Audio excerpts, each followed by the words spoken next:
بسم اللہ الرحمن الرحیم۔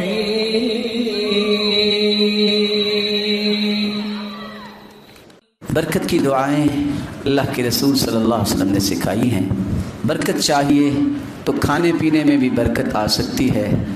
آپ یہ بھی تجربہ ضرور کریں، کیونکہ قرآن نے اس کے بارے میں کہہ دیا ہے، زمزم کا پانی ہے، زیتون کو استعمال کرنا یہ بھی باعث سے برکت ہے۔ اور یہ ایسی برکتیں ہیں جس کو آج کافر بھی مانیں کہ اللہ نے اور ان کے رسول نے جو باتیں کی ہیں وہ صحیح کی ہیں۔ میں دو چار دعائیں آپ کی خدمت میں پیش کر کے بات کو ختم کرتا ہوں۔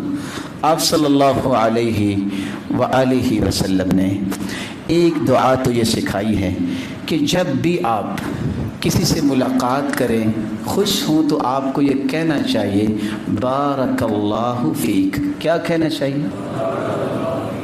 اللہ تجھے برکتوں سے نواز دے۔ اگر 100 لوگ ایک دوسرے کو کہہ رہے ہوں بارک اللہ فیک، تو 100 فرشتہ ہی اللہ کی طرف سے آئے گا جو اس کے لیے دعا کر رہے ہوں گے۔ ہر فرشتہ ہر بندے کے لیے آمین ولک بمثل، اللہ اس کی دعا اس کے حق میں قبول فرما، اور اللہ میں دعا اس تیرے بندے کے لیے کرتا ہوں تو اس کے حق میں میری دعا قبول فرما۔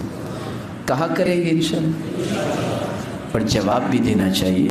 جب کوئی کہے نا بارک اللہ فیک، تو اس کے جواب میں کہتے ہیں وفیک بارک اللہ۔ کیا کہتے ہیں؟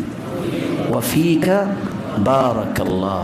آپ صلی اللہ علیہ وسلم کسی بھی چیز کو دیکھتے تو یہ دعا دیا کرتے، اللہم بارک فیہ ولا تضرہ۔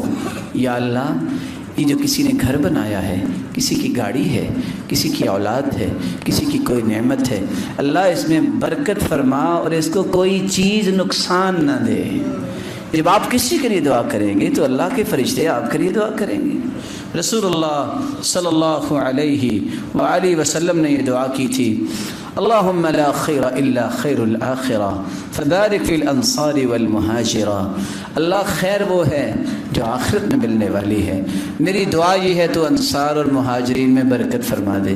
تو ہمیں بھی یہ کہنا چاہیے نا، اللہ خیر تو تیرے پاس ہے، اللہ میرے اس خاندان میں، اللہ میرے اس خاندان میں، میرے والدین کے خاندان میں اور میرے سسرال والوں کے خاندان میں، اللہ دونوں کو برکت عطا کر دے۔ آپ صلی اللہ علیہ وسلم نے یہ دعائیں اس لیے سکھائی ہیں کہ جب انسان ایک دوسرے کے لیے دعا کرتا ہے تو یہی وہ معاشرہ ہے جو خوبصورت معاشرہ ہے۔